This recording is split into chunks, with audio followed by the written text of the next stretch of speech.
मिले आई हल भर मिले आई हल भर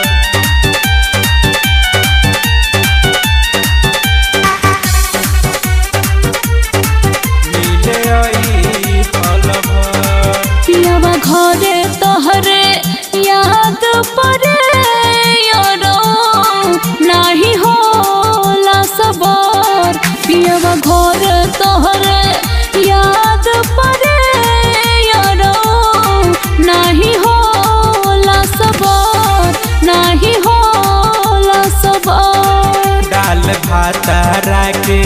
खाना में जहर जाई मर मिले आई हल भर मिले आई हल भर दाल भात राके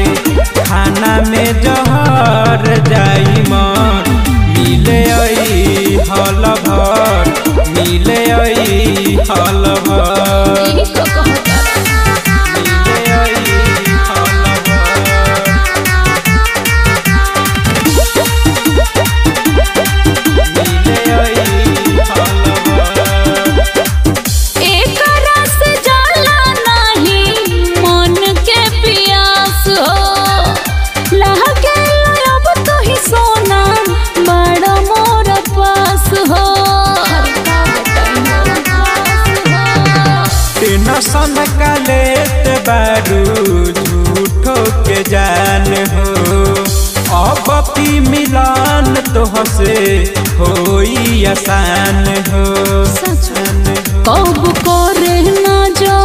वानिया के तार खाए डर नहीं होला सबर नहीं होला सबर दाल भात राके खाना में जहर जाई मर मिले आई हल भर मिले आई हल भर दाल भात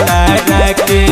खाना में जहर जाई मर मिले आई हल भर मिले आई हल भर मिले आई हल भर Recording by Sana Recording Studio, Pipra, मिले आई हल भर अकेले चला हमके सूरज सानी हो दूरी बर्दाश्त तोहसे होला नहीं तानी हो होला नहीं तानी हो कुछ दिन के औरी सोना बाटे ई बात हो रवि रंजन से जल्दी होई मुलाकात हो देखी बोली रम के गोइनी उदार पियवा घर नहीं होला सबर नहीं होला सबर दाल भात राके